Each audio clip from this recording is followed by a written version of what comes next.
Hi friends, എല്ലാവർക്കും പുതിയൊരു വീഡിയോയിലേക്ക് സ്വാഗതം. നമ്മൾ വെയിൽ സമയത്ത് ഒരുപാട് കഴിക്കാറുള്ള ഒരു ഐറ്റമാണ് ഐസ് എന്ന് പറയുന്നത്. അപ്പോൾ ഇന്നത്തെ വീഡിയോയിൽ നമുക്ക് നല്ല അടിപൊളിയായിട്ടുള്ള വാട്ടർമെലൺ ഐസ് എങ്ങനെയാണ് തയ്യാറാക്കി എടുക്കുന്നതെന്നൊന്ന് നോക്കാം. അപ്പോൾ നമ്മുടെ ഈ വീഡിയോയിലോട്ട് പോകുന്നതിന് മുമ്പായിട്ട് വീഡിയോ കാണുന്ന സമയത്ത് നിങ്ങൾക്ക് ഇഷ്ടപ്പെടുകയാണെന്നുണ്ടെങ്കിൽ എന്തായാലും ഒന്ന് ലൈക്ക് ചെയ്തേക്കണേ. അതുപോലെ തന്നെ സബ്സ്ക്രൈബ് ചെയ്തിട്ടില്ല എന്നുണ്ടെങ്കിൽ സബ്സ്ക്രൈബ് ചെയ്യാനും മറക്കല്ലേ.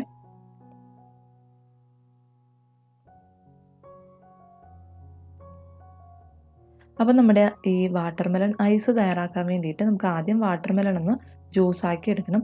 അപ്പോൾ ഞാൻ വലിയൊരു വാട്ടർമെലണിൻ്റെ കാൽഭാഗം വാട്ടർമെലൺ അതിൻ്റെ തുടക്കൊന്ന് കളഞ്ഞ് ചെറിയ കഷ്ണങ്ങളാക്കി ഒന്ന് മുറിച്ചെടുത്തിട്ടുണ്ട്. ഞാൻ കുരുവൊന്നും മാറ്റാതെയാണ് എടുത്തിട്ടുള്ളത്. ഇത് നമുക്കൊരു മിക്സിയുടെ ജാറിലേക്ക് ഒന്ന് ഇട്ട് കൊടുക്കാം. അതിനുശേഷം നമുക്കിതിലേക്ക് 1 സ്പൂൺ അളവിൽ നാരങ്ങ നീര് ചേർത്ത് കൊടുക്കാം.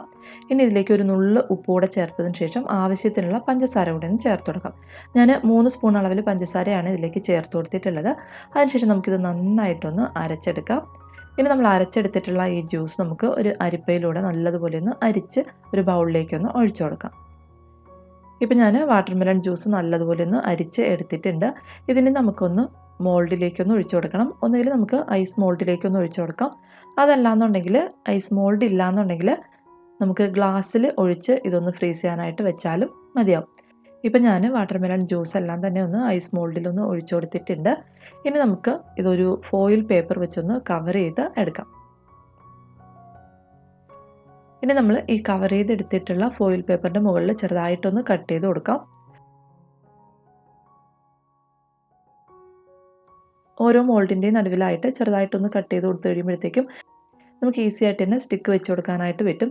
ഇപ്പം ഞാൻ ഐസ് സ്റ്റിക്ക് ഒന്ന് വെച്ച് കൊടുത്തിട്ടുണ്ട്. ഇനി നമുക്കിത് 6 മണിക്കൂർ ഫ്രീസറിൽ വെച്ച് നന്നായിട്ടൊന്ന് തണുപ്പിച്ച് എടുക്കാം. ഇപ്പം ഞാൻ 6 മണിക്കൂർ ഒന്ന് തണുപ്പിച്ചെടുത്തിട്ടുണ്ട്. ഇതിന് നമുക്കൊന്ന് തുറന്ന് നമുക്ക് ഈ ഒരു ഐസ് മോൾഡിൽ നിന്ന് ഡിമോൾഡ് ചെയ്ത് എടുക്കാം. അപ്പോൾ നമ്മളിത് ഈ മോൾഡിൽ നിന്നൊന്ന് ഇളക്കി എടുക്കുന്നതിന് മുമ്പായിട്ട് ഒരു 10 സെക്കൻഡ് വെള്ളത്തിലൊന്ന് നോർമലായിട്ടുള്ള വാട്ടറിലൊന്ന് മുക്കി വെച്ച് കഴിഞ്ഞാൽ നമുക്ക് ഈസി ആയിട്ട് തന്നെ ഇത് ഇളക്കി എടുക്കാനായിട്ട് പറ്റും.